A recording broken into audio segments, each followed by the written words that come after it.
పేరు రమేష్, అడుగుతున్నది వయసు 27, నారాయణపురం నుంచి, అశ్వారావుపేట మండలం. అన్నయ్య, నా ప్రశ్న బైబిల్ ప్రకారంగా ఒక క్రైస్తవుడైన రైతు పొగాకు, గంజాయి, బేరన్ పొగాకు వంటి తోటలను పండించవచ్చా? ఈరోజు ఖైనీ, గుట్కా, సిగరెట్, బీడీ, చుట్టలు ఈ పంటలు పండించడం వల్లనే తయారు చేస్తున్నారు. అవి తాగడం, నమలటం వలన ఎంతోమంది ఆరోగ్యం పాడైపోతుంది. క్రైస్తవులైన వారు కూడా ఎక్కువ ధనాన్ని ఆశించి ఇటువంటి పంటలు పండిస్తున్నారు. ఒక క్రైస్తవుడు ఎదుటవారి బాగు కోరుకునేవాడు కదా, మరి ఇటువంటి పంటలు పండించవచ్చా? బైబిల్ ప్రకారంగా సమాధానం చెప్పగలరు? ప్రజలకు మేలు చేసేవా, హాని చేసేవా అంటే దానివల్ల 99.9% హానే మనకు కనబడుతుంది. పొగాకు, ఖైనీ, గుట్కా అవి భయంకరమైన ప్రాణాంతక రోగాలను మనిషికి తెచ్చే దారుణమైన ఏమంటారు వాటిని, అవి చాలా భయంకరమైన రోగకారకమైనవని చెప్పాలి. అలాంటి రోగకారకమైన వీటిని మనిషి స్వీకరించడం వల్ల, ఎందుకంటే దానికి ఈరోజు మనిషి బానిస అయిపోయాడు.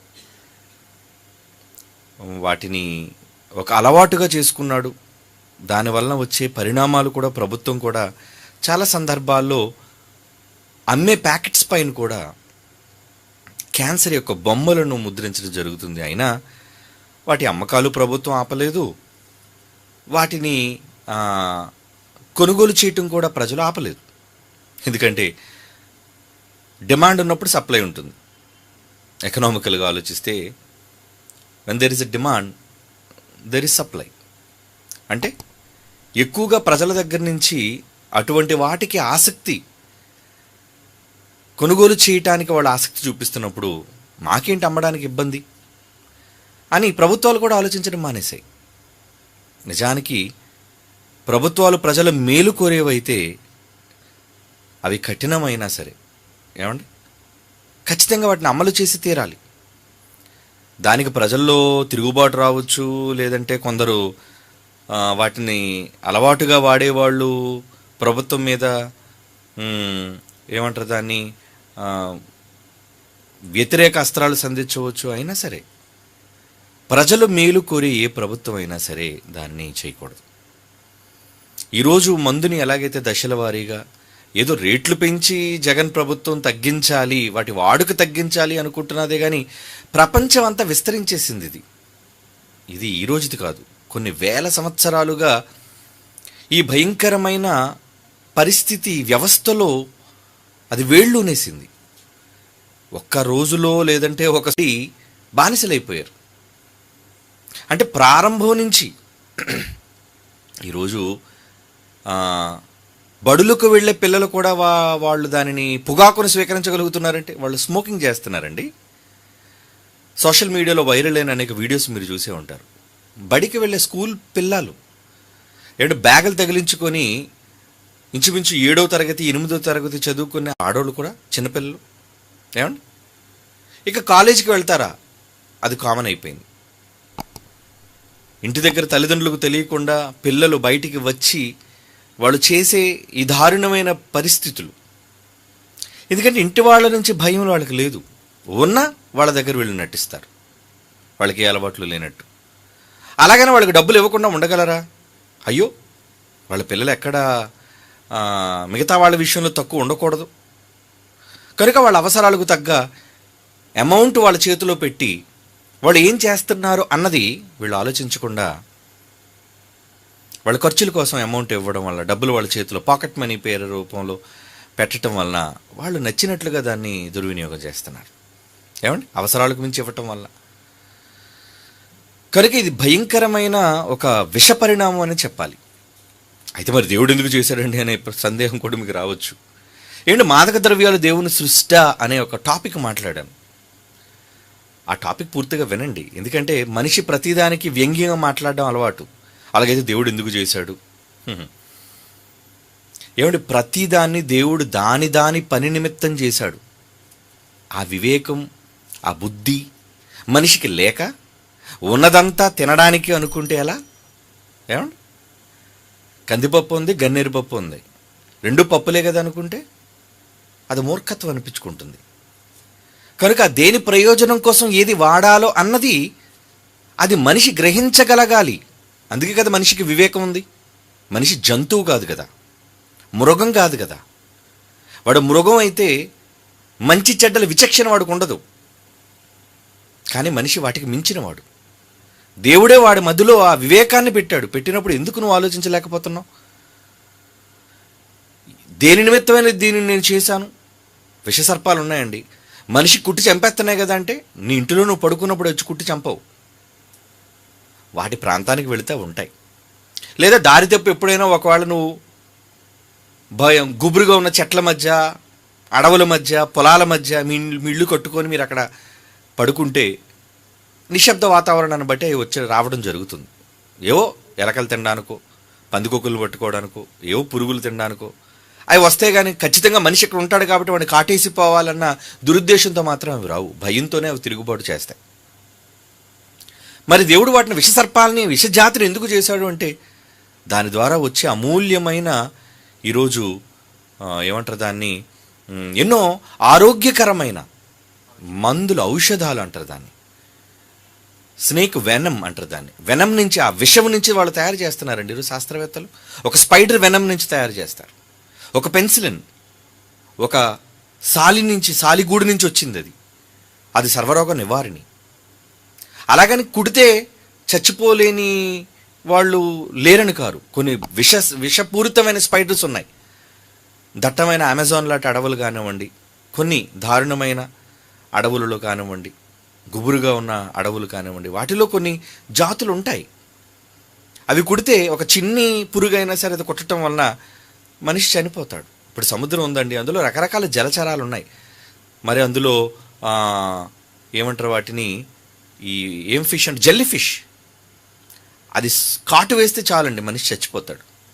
మామూలు చేపలా ఉండదు, అది పలుచటి పొరలా ఉంటుంది అది జెల్లీ ఫిష్. మరి అవెందుకు దేవుడు పెట్టాడంటే నువ్వు తెలుసుకోలేదు వాటి యొక్క అవసరత ఏంటో, ప్రకృతికి పర్యావరణానికి వాటి అవసరత ఏంటో, మనుషులకు వాటి వలన కలిగే అవసరత ఏంటో అనేది మనిషి అన్నిటినీ తెలుసుకొని మాట్లాడాలి. ఏది పూర్తిగా తెలుసుకోకుండా ఒకవేళ మాట్లాడితే దేవుడు నేరస్తుడిగా నువ్వు మార్చుతున్నావు, దేవుడు నేరస్తుడిగా నువ్వు నిలబడుతున్నావు, దోషిగా. కాబట్టి దేవుడు ప్రతిదాన్ని దాని పని నిమిత్తమై చేశాడు. మరి చేశాడు అన్నప్పుడు దాన్ని అసహించుకుంటే ఎలా? అది ఉండకూడదు అనుకుంటే ఎలా? ఈరోజు ప్రపంచంలో డయాబెటీస్ అనేది ఒక సర్వసాధారణమైన రోగం అయిపోయిందండి. అదే షుగర్ వ్యాధి అంటారు, డయాబెటీస్. మరి ఆ డయాబెటీస్కి కావాల్సిన ఇన్సులిన్ మృగాల నుంచి తీస్తారు, మీకు తెలుసా? పంది నుంచి ఇన్సులిన్ తీస్తారు, మీకు తెలుసా? అలాగే ఆవు నుంచి ఇన్సులిన్ తీస్తారు, మీకు తెలుసా? కొవ్వు నుంచి. అదేంటండి? మనిషికి తన యొక్క షుగర్ లెవెల్ పెరగకుండా కంట్రోల్లో పెట్టేదే ఇన్సులిన్ ఇంజెక్షన్. ఎందుకంటే మాత్రల స్థాయి దాటిపోతే మనిషికి ఇచ్చేది ఇన్సులిన్. మరి ఆ ఇన్సులిన్ వీటి నుంచి కూడా, అంటే మొక్కల నుంచి కూడా తయారు చేస్తున్నారు, రకరకాల పదార్థాల నుంచి తయారు చేస్తున్నారు. మొదట్లో పందుల నుంచి కూడా తీసేవాళ్ళు. ఇన్సులిన్ పందిస్తుందా? అవును. పంది పనికిరాని జంతువు, పంది ఒక అసహ్యకరమైన జంతువు అని నువ్వు విసర్జించుకుంటే ఎలా? ఇప్పుడైతే మున్సిపాలిటీ వాళ్ళు పెట్టి క్లీన్ చేస్తున్నారు. గతంలో మున్సిపాలిటీ వాళ్ళు లేరు. ప్రకృతిని పరిరక్షించటంలోని ఒక భాగంగా దేవుడు వాటిని పెట్టాడు. ఒకదాన్ని మరొకటి తినడం, దాన్ని మరొకటి తినడం వల్ల ఎప్పటికప్పుడు పర్యావరణం క్లీన్ అయిపోతుంటుంది. అది దేవుడు పెట్టిన ఆ ప్రక్రియ తెలుసుకోవటం నీకు చేతకాక దేవుడు ఇది ఎందుకు పెట్టాడు, అది ఎందుకు పెట్టాడు అని అర్థం లేనివాడు అర్ధరహిత ప్రశ్నలు అడుగుతాడు. కాబట్టి దేవుడు పొగాకు చేసినా, గంజాయి చేసినా, ఏది చేసినా దేవుడు ప్రకృతి ధర్మం మేరకు చేశాడు, మనిషి ప్రయోజనం మేరకే చేశాడు. ఇది మాత్రం ఖచ్చితంగా చెప్పాలి. గంజాయి ఉంది కాబట్టి పీల్చి చస్తానను, పొగాకు ఉంది కాబట్టి కాల్చి ఊపిరితిత్తులు చిల్లులు పడి చస్తానను, మందు ఉంది కదా అని విషపూరితంగా చేసుకుని కొల్లబెట్టి తాగి నేను చస్తాను, లివర్ పాడే చస్తానను అనుకోవడం మనిషి బుద్ధిహీనత.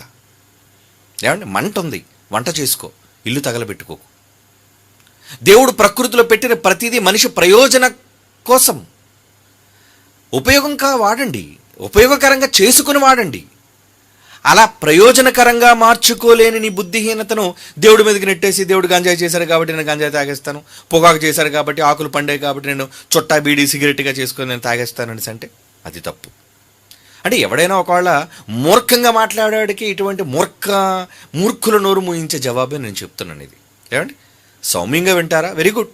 దేవుడు అన్నీ మంచి కోసం చేశాడు కనుక రైతులు పండిస్తున్నారా? ఈరోజు పొగాకు రైతులు పండించటం వలన ఏమండి, రైతులు లాభం కోసం పండిస్తారండి. రైతులు లాభం కోసం ఎక్కువ పండిస్తారని చెప్పి రైతు మంచి చేస్తున్నాడనా? నో, ఆ విషయంలో రైతు కూడా తప్పు చేస్తున్నాడు. ఎంత వ్యవసాయం ఈ దేశానికి వెన్నుముక అని ఈరోజు మన దేశం చెప్పుకుంటుందో, ఆ వ్యవసాయం మనుషుల యొక్క ఫలసాయందై ఉండాలి. అంటే నీ భోజనం, నీ భుక్తి, నీ కడుపు ఆకలి తీరాలి. అలా ఆకలి తీర్చేటట్లుగా వ్యవసాయం నీకు ఉపయోగపడాలి. అంతేగాని వ్యవసాయం దేవుడు పండించమన్నాడు కదా, ఇంకా మొత్తం ఎకరాలు ఇంకా పొగాక పండిస్తారా? ఆలోచించండి. కాదు, చాలా పంటలు ఉన్నాయి, వాటన్నిటిని పండించండి. ఈరోజు బజార్లోకి మనం వెళితే అండి, ఎంత నిజంగా తాజా కాయగూరలు, తాజా ఆకుకూరలు, ఇవన్నీ కూడా ఎంత చక్కగా మనకు కనబడుతున్నాయి. అంత బాగా మనకు కనబడడానికి కారణం ఏంటి చెప్పండి? ఏమండి, ఎవరు పండించబట్టి? రైతులు పండించబట్టానండి వస్తున్నాయి ఇవన్నీ. మరి రైతులు ఎందుకు పండిస్తున్నారు? ప్రజల ప్రయోజనం కోసం. అవును, ప్రజల ప్రయోజనం కోసం ఏది అవసరమో ప్రభుత్వాలు పండించడానికి కూడా లైసెన్సులు పెట్టాలి నన్ను అడిగితే. ఏమండి, ఇప్పుడు గంజాయి ఏమంటారు దాన్ని, ఏమంటారు, కొండ ప్రాంతాల్లో పండిస్తుంటారండి ఎక్కువగా ఈ గంజాయి కానీ. ఎందుకంటే వాటికి చల్లటి వాతావరణం కావాలి. ఈ అరకు కానివ్వండి, ఈ ఏమంటారు ఏజెన్సీ ప్రాంతాలు అంటారు, అలాంటి ఏజెన్సీ ప్రాంతాల్లోని ఇటువంటివన్నీ వాళ్ళు పండిస్తూ ఉంటారు. ఎందుకు? అక్కడ పండిస్తే నిజంగా ప్రభుత్వ చట్టరీత్యా నేరం, పండించకూడదు అసలు. అంటే పొగాకు మంచిదిని గంజాయి చెడ్డదా? ఏమండి, గంజాయి ఆకే, పొగాకు ఆకే, రెండూ ఆకే. మన ఆఖరికి టీ తాగేది కూడా ఆకే. అలాగని ఏ ఆకు మంచిదని మనం అంటాం? నీ ప్రయోజనం కోసం టీ ఏదో కాస్త నీకు నీ ఆరోగ్యాన్ని ఇవ్వడానికి గ్రీన్ టీ అంటావు. ఏమంటే టీని ఆ విధంగా ఉపయోగించుకున్నారు. ఆకులను నీ ఆరోగ్యరీత్యా ఉపయోగపడేటట్లయితే దాన్ని వాడు. అంతేగాని అది విషపూరితం చేసి వాడమని ఎవరు చెప్పారు? వాడకూడదు. అలాంటి వాటికి ప్రభుత్వాలు పర్మిషన్ ఇవ్వకూడదు. ప్రపంచం అంతా ఇస్తున్నారంటే అవును, మరి ప్రపంచం అంతా మొదటి నుంచి అలా తగలబడింది. ఏం చేస్తామండి? ఒక పద్ధతి పాడు లేదు కాబట్టి, ఎవడు నియంత్రించేవాడు లేడు కాబట్టి, తండ్రి మనకి ఆయన చేసిన ఏమంటారు దాన్ని ఇచ్చిన అవకాశం ఏంటంటే, ఎవరు నాన్న స్వతంత్రంగా బ్రతుకురా, నీకు ఆలోచన ఇచ్చాను కదా, నువ్వే అన్ని నిర్ణయం తీసుకో, నువ్వేదో ఆలోచించి నువ్వు ప్రొసీడ్ అవ్వను ఆయన అని దేవుడు మనకి ఇచ్చిన స్వేచ్ఛ ఈ విధంగా మనం దుర్వినియోగం చేసుకుంటున్నాం. అంతే. ఆయన మంచోడు అయిపోయాడు, మనకు సంపూర్ణమైన స్వేచ్ఛ ఇచ్చాను. తప్పు చేశాడా? మనం చెడిపోవడం బట్టి చూస్తే అలాగే ఉంది. మరి మనకిచ్చిన స్వేచ్ఛ మనం చెడిపోవడానికి కాదు, బాగుపడడానికి, 10 మందిని బాగు చేయడానికి. కనుక రైతు పండించాలి. ఏవి పండించాలి రైతు? పొగాక. నీకు లాభం వస్తే ఎవడకు కావాలి అంటే రైతు పొగాకు తప్ప పండించడానికి ఏ పంటలు లేవా? పండించు మిగతా పంటలు. నేను రైతునండి, నేను కష్టజీవినండి, నేను పొలం దున్నుతానండి, ఈ కథలు కమామిషులు ఎక్కడ చెప్పకూడదు. ఇలాంటి దగ్గర వర్తించవు. నువ్వు రైతు అయితే, ప్రజా మేలును కోరుకున్న రైతు అయితే, ప్రజల ఆరోగ్యం కోసం పంట పండించు. నువ్వు నిజమైన రైతువి. అప్పుడు దేశానికి నువ్వు వెన్నెముక. కానీ నిజంగా ఎవరైతే ఇటువంటివి పండిస్తారో వాళ్ళు వెన్నెముక కాదు కదా, చాలా ప్రమాదకరమైన వ్యక్తులు వాళ్ళు.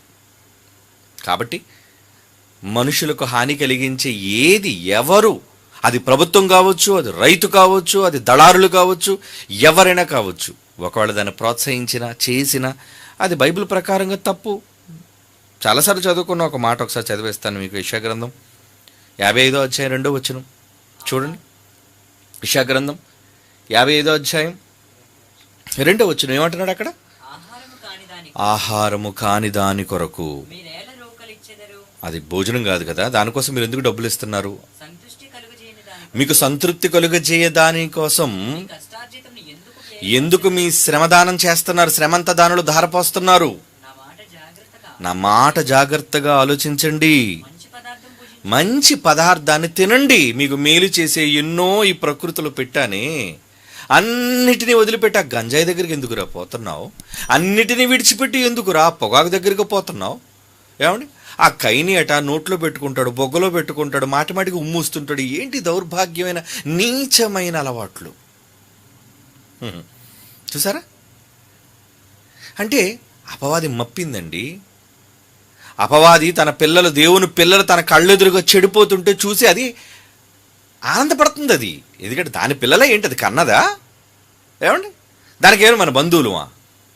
ఆల్రెడీ పగతో రగిలిపోతుంది. అది పగతో రగిలిపోయేదానికి మన నాశనాన్ని కోరుకుంటుందే కానీ మన బాగును కోరుకోదు. అందుకే ఈరోజు సమాజం చూడండి, మంచి చెబితే వినరు, మంచిని నేర్పిస్తే స్వీకరించరు. నువ్వెవడో మాకు చెప్పడానికి అంటారు.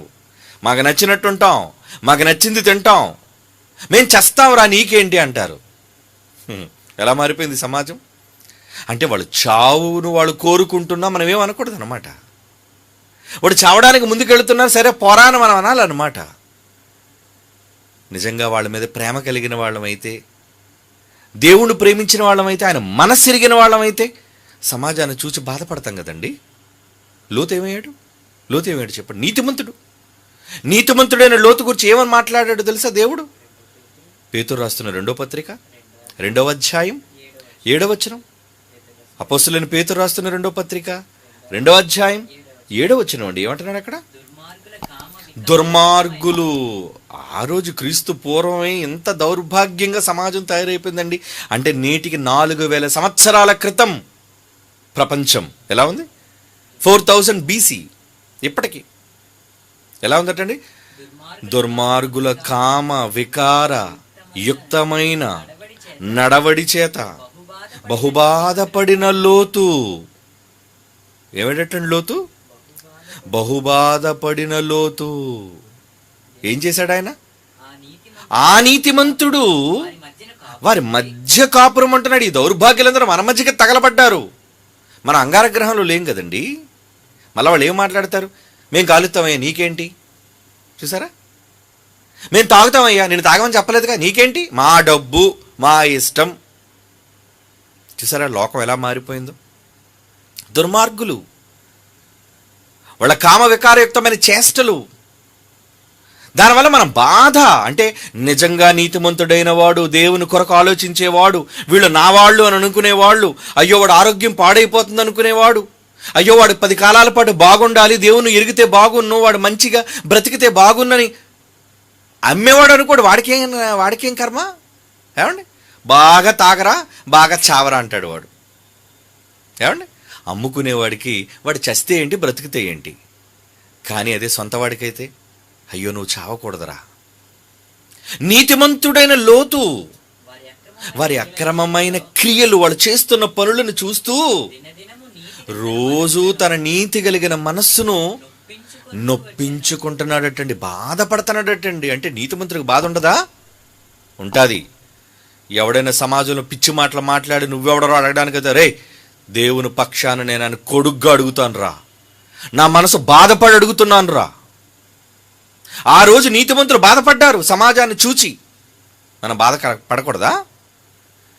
మనం బాధపడి అడగకూడదా? ప్రశ్నించకూడదా? అవును, ప్రశ్నిస్తే వీళ్ళందరికీ మరి ఏమండి పొడుచుకొస్తాయి అందరికీ. ఇప్పుడు వాళ్ళకి పొడుచుకొచ్చినా పర్లేదు, కానీ చచ్చాక వాళ్ళ మనస్సు పొడవబడతాది. ఆ తర్వాత ఎవ్వడు కాపాడలేడు వాళ్ళని. వీళ్ళకి అర్థం కాదండి ఇప్పుడు చెప్పిన. ఒరే పదండ్రా, పైనుంచి భయంకరమైన వచ్చేస్తున్నాయి, పైనుంచి విపత్తు వస్తుంది, పైనుంచి భయంకరమైన ప్రళయం. సువార్త ప్రకటించాడు, ఆత్మగా వెళ్ళని ప్రకటించాడు. విన్నాడా? ఆనాటి సమాజం విందా?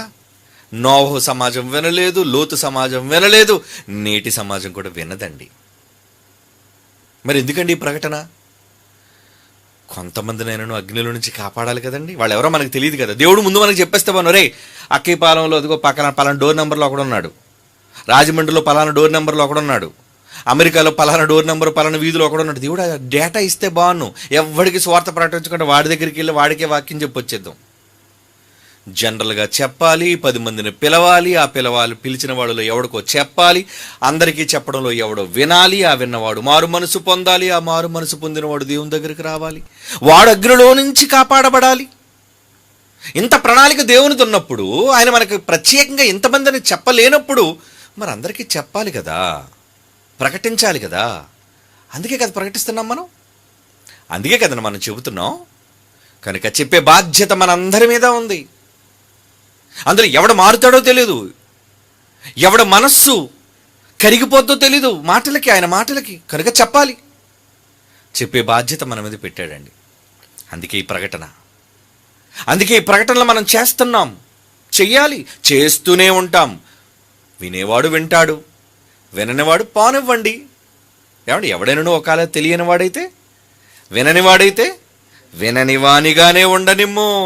ఆ మాట కూడా చెప్పేశాడు. దేవుడిని అడుగు, తండ్రి ఇన్నిసార్లు చెప్తున్నాం కదా అయ్యా, వాడు వింటలేదయ్యా, ఏం చేయమంటావు అని అడిగితే ఆయన ఇచ్చిన సమాధానం ఏంటో తెలుసండి? ఏమన్నాడు ఆయన? ఎవడైనను వినని వాడైతే వానిని విననిగానే ఉండని నాన్న, విననిగానే ఉండని. ఎందుకంటే వాడు మారడు కదా నాన్న, వాడు ఎలాగా మారడు కదా.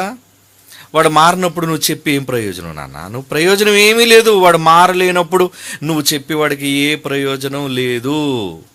కనుక నువ్వేం చేస్తావు? ఏమండి, ఒక మాట అంటున్నాడు చూడండి, కొరింథీయులకు రాసిన మొదటి పత్రిక 14వ అధ్యాయం 38. ఎవడైనను తెలియని వాడైతే